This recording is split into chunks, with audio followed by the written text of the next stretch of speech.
Você sabe que eu gosto de falar sobre a história esquecida, mas é claro que a história que contamos neste canal não é verdadeiramente esquecida, pois se fosse, como eu a teria encontrado? Mas e se a história de alguma forma se perde e depois é redescoberta, como que por mágica? Como em 1938, quando um pescador na África do Sul pegou um peixe que se pensava estar extinto há mais de 50 milhões de anos. A descoberta chocou e emocionou o mundo, mudou nosso entendimento sobre espécies e evolução, e redefiniu o termo história esquecida, e é uma história que merece ser lembrada.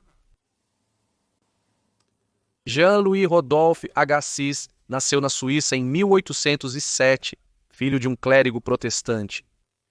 Formado em medicina, ele se tornou um dos maiores cientistas naturais de seu tempo. Ele era conhecido pela análise meticulosa de dados e como um especialista em taxonomia, ou seja, um sistemata. Embora tenha contribuído vastamente para muitas disciplinas científicas, uma das mais importantes foi em ictiologia, especialmente a taxonomia dos peixes. Sua contribuição veio de seu exaustivo trabalho, Pesquisa sobre Peixes Fósseis, publicada entre 1833 e 1843, Agassiz visitou museus por toda a Europa, criando uma obra magnificamente ilustrada, descrevendo centenas de fósseis de peixes e criando uma taxonomia para classificá-los. Em um volume de 1839 da obra, ele descreveu uma classe de peixes baseada em um fóssil de uma cauda. Agassiz nomeou este fóssil de selacanto, significando espaço vazio, referindo-se às espinhas ocas no fundo. Em grego, coela significa oco e cantus significa espinha. Enquanto a espécie original nomeada por Agassiz era chamada de coelacanthus, em 2012 a Scientific American notou que paleontólogos encontraram dezenas de diferentes espécies de coelacanthus desde então. Segundo a instituição Smithsonian, os selacanthus já foram um grande grupo de aproximadamente 90 espécies válidas, distribuídas globalmente em águas marinhas e doces. O coelacanthus podia passar de 60 centímetros, mas outras espécies variavam de algumas polegadas a mais de 6 metros. De acordo com o blog Shelf Life do Museu de História Natural dos Estados Unidos da América, o maior coelacanthus viveu nos lagos e rios da América do Sul e da África Ocidental, que formavam um único continente há 110 milhões de anos, durante o Cretáceo. Mas o registro fóssil do gênero tem um fim repentino.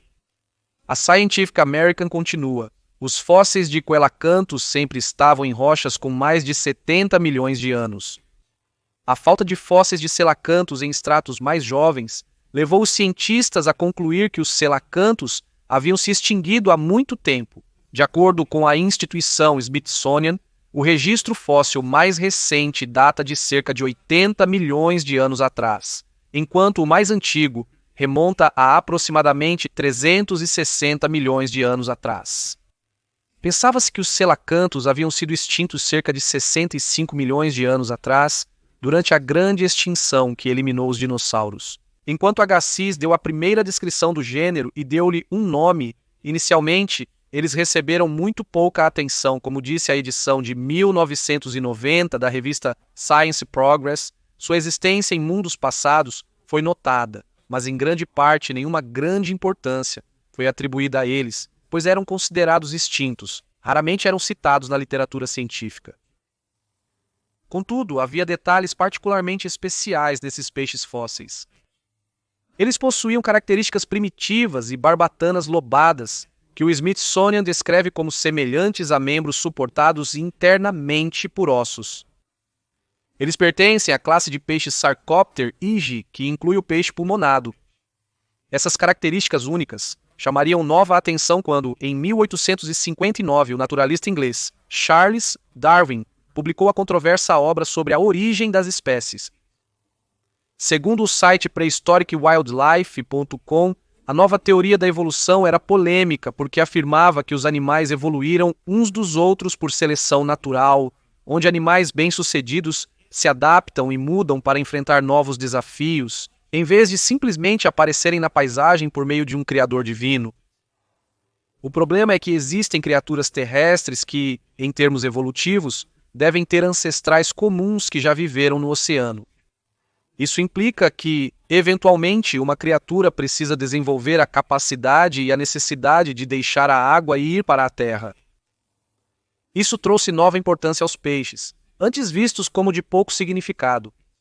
O Dr. Nelson explica que o selacanto, visto como um peixe nadador intermediário se transformando em um caminhante terrestre, se tornou conhecido popularmente como um dos elos transicionais perdidos altamente valorizados de Darwin.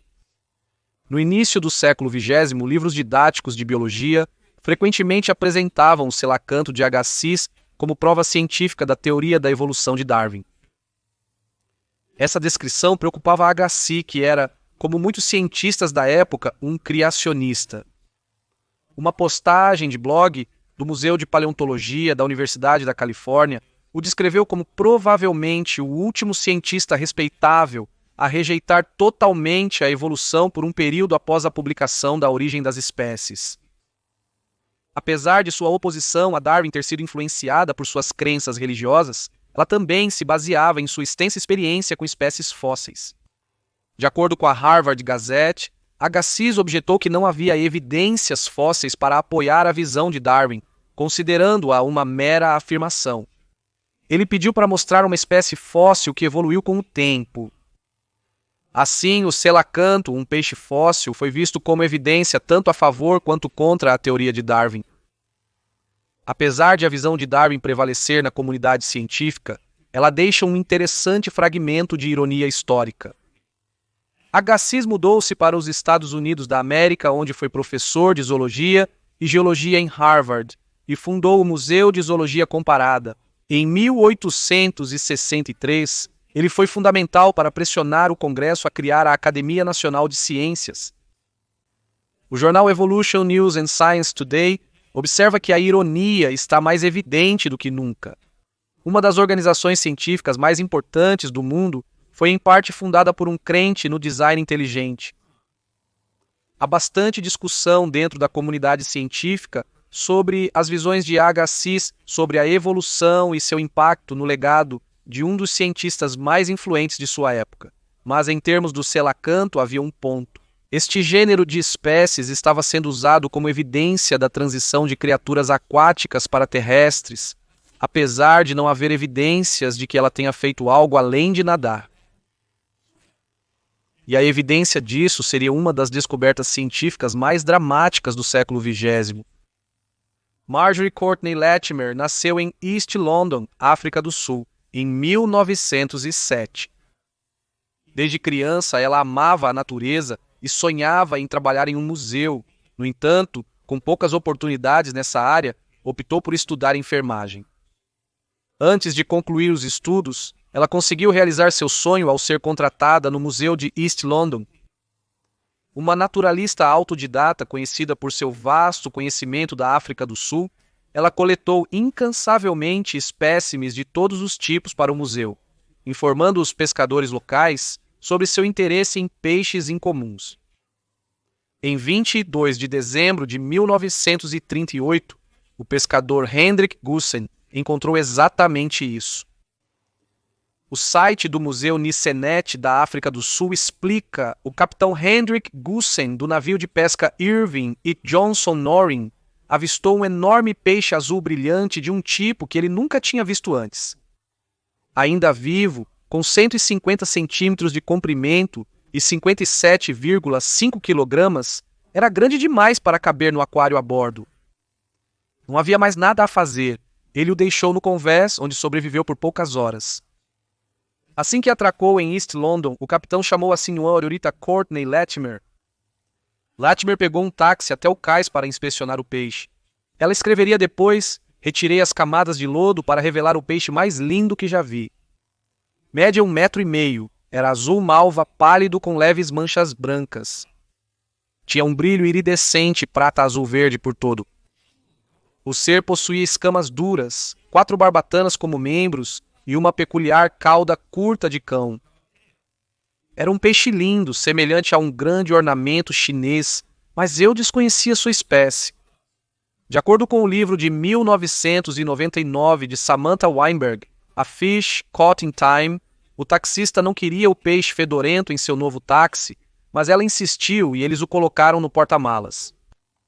Weinberg afirma que Latimer notou a semelhança com peixes encontrados apenas em fósseis, mas pensou que não poderia ser um peixe fóssil por estar vivo. Eu não achava que poderia ser, mas sabia que era algo valioso. Latimer queria preservar o peixe de 57 quilos, até que outro naturalista pudesse analisá-lo, mas o processo não foi fácil. Ela tentou o necrotério e o armazém refrigerado local, mas ambos recusaram. Ela foi a um taxidermista amador local, Robert Center, e eles preservaram o peixe da melhor forma possível. No final, só conseguiram salvar a pele e a espinha dorsal, pois não havia esqueleto. O tecido mole começou a apodrecer e não pôde ser preservado, escreveu ela. Ela tentou, sem sucesso imediato, contatar seu amigo J. L. B. Smith, um ictiologista autodidata. Ela escreveu para ele em 23 de dezembro: Caro Dr. Smith, tive o espécime de aparência mais estranha trazido à minha atenção ontem. O capitão do arrastão me informou sobre isso. Então fui ver o espécime que levei para o nosso taxidermista assim que possível. No entanto, fiz um esboço muito rudimentar com a esperança de que você possa me ajudar a classificá-lo. Acontece que Smith estava fora da cidade e não recebeu sua carta até o dia 3 de janeiro. Quando ele respondeu, a partir do seu desenho e descrição, o peixe se assemelha a formas que estão extintas há muitos anos, mas estou ansioso para vê-lo antes de me comprometer. Como Latimer, Smith duvidava de sua intuição sobre o assunto. Ele escreveu mais tarde 50 milhões de anos. Era absurdo que os selacantos estivessem vivos todo esse tempo, desconhecidos para o homem moderno. Em 9 de janeiro ele escreveu para Latimer: Cara senhorita Latimer, seu peixe está causando muita preocupação e insônia. Latimer e Smith trocaram várias correspondências, incluindo o envio de algumas escamas por Latimer, reforçando as suspeitas de Smith. Contudo, ele só se decidiu definitivamente ao retornar para East London em meados de fevereiro. Lá, ele escreveu que, mesmo preparado, a primeira visão o atingiu como uma explosão incandescente, deixando-o trêmulo e estranho. Meu corpo formigava. Eu fiquei como se estivesse petrificado. Sim, não havia dúvida. Escala por escala, osso por osso, barbatana por barbatana, era um verdadeiro selacanto. Ele nomeou a nova espécie Latimeria columnae em homenagem a Latimer. A descoberta de um peixe considerado extinto há mais de 15 milhões de anos virou notícia mundial. Quando o peixe empalhado foi exposto em fevereiro, o East London Daily Dispatch escreveu que a maior multidão já recebida em um dia no Museu de East London passou pelas portas para ver o agora famoso peixe pré-histórico. Desde que o peixe foi descrito pelo Daily Dispatch na segunda-feira, o museu tem recebido cabos do mundo todo, incluindo Londres, Alemanha e as Rodésias, segundo o jornal. Em 18 de abril, o Herald News de Passaic, Nova Jersey, relatou que Smith declarou ser sensacional e enviou fotos para o Museu Britânico em Londres. Oficiais perplexos declararam formalmente que a descoberta foi um dos eventos mais incríveis no reino da história natural no século XX.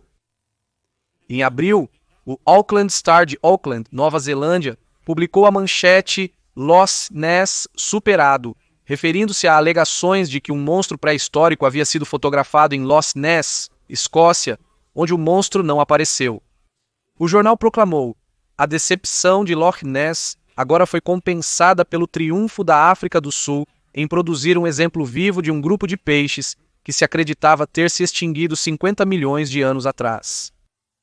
Ecoando o Museu Britânico, o Star concluiu: pode-se verdadeiramente dizer que a descoberta é a mais sensacional descoberta de história natural deste século. Smith ficou desapontado que o tecido mole do peixe não havia sido preservado, pois pouco se sabia sobre as espécies. Ele e Latimer distribuíram panfletos pela costa leste africana, oferecendo recompensa por outro espécime. A busca foi interrompida pela Segunda Guerra Mundial, mas outro peixe foi recuperado em 1952 por um pescador nas Ilhas Comores, atraindo novamente a atenção mundial. Durante uma transmissão nacional de rádio, Shelf Life contou sobre abrir a caixa e chorar ao ver o grande peixe diante dele, e começou a chorar novamente. O Selacanto voltou a fazer manchetes mundiais e recebeu cartas de pessoas desejando boa sorte. Um etiologista escreveu para Smith dos Estados Unidos: "Agora posso morrer feliz, pois vivi para ver o grande público americano empolgado com peixes. Desde o espécime de 1952, muitos mais foram recuperados e populações foram encontradas na natureza, identificando agora duas espécies diferentes, o selacanto do Oceano Índico Ocidental e o selacanto indonésio." O peixe vivo trouxe uma nova visão ao debate Darwin-Agassiz. O selacanto é um peixe de águas profundas com barbatanas lobadas que se movem como um cavalo trotando, segundo a Natural Geographic. Alguns suspeitam que essas barbatanas sejam usadas para mover algas marinhas pesadas e não para caminhar. Em 2013, o DNA do selacanto foi sequenciado e os cientistas concluíram que os selacantos e os peixes pulmonados divergiram de um ancestral comum antes dos peixes pulmonados fazerem a transição para a Terra. Segundo o Smithsonian, os selacantos ocupam um ramo lateral na base da linhagem dos vertebrados, relacionados, mas distintos do ancestral dos tetrápodes. O selacanto, descobre-se, não é tanto um elo perdido, mas um interessante pedaço extra de corrente. O selacanto é frequentemente descrito como um fóssil vivo. Uma edição de 2012 da Scientific American diz que essa é uma descrição inadequada, pois o selacanto continuou a evoluir, incluindo a evolução para as duas espécies modernas que conhecemos hoje. Cientistas estimam que o 200 mil anos. Um estudo recente da Universidade de Toronto revelou que a espécie adquiriu 62 novos genes por meio de encontros com outras espécies há aproximadamente 10 milhões de anos. Um dos autores do estudo concluiu que o selacanto pode ter evoluído um pouco mais lentamente, mas certamente não é um fóssil. O selacanto é um táxon Lázaro clássico, isto é, um grupo que some por um ou mais períodos do registro fóssil, reaparecendo depois. A razão não é certa, mas a teoria mais comum é que o selacanto no registro fóssil vivia em pântanos e lagos de água doce, onde a fossilização é relativamente comum. Quando esses pântanos sumiram, essas espécies foram extintas, enquanto os selacantos sobreviventes eram, como hoje, peixes de águas profundas, onde a ocorrência de fósseis era menos provável. E o selacanto teve um impacto cultural interessante, pois a criatura do icônico filme de terror de 1954, Criatura da Lagoa Negra, foi, segundo o filho do roteirista, inspirada pela descoberta do selacanto, tanto como uma criatura da pré-história dirigindo-se para os tempos modernos, quanto como um elo perdido entre o homem e peixe. Mas a descoberta do peixe que, como Smith notou, sobreviveu 50 milhões de anos, desconhecido para o homem moderno, levou a um resultado previsivelmente angustiante, quase causando a extinção do selacanto. O peixe quase foi caçado até a extinção, pois os preços do mercado negro subiram para até $2.000 a onça, impulsionados por aquários que procuravam espécimes vivos e praticantes da medicina chinesa, que teorizavam que o fluido da espinha do peixe que viveu na época dos dinossauros poderia proporcionar imortalidade. Como Samantha Weinberger citou Latimer em seu livro de 1999, talvez seja a hora de deixarmos o selacanto em paz.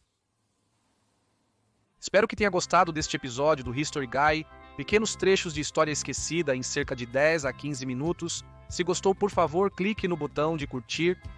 Se tiver dúvidas, comentários ou sugestões para episódios futuros, deixe-os nos comentários, responderei pessoalmente. Siga o History Guy no Facebook, Instagram, Twitter e confira nossos produtos em teespring.com. E se você quiser mais episódios sobre história esquecida, tudo o que você precisa fazer é se inscrever.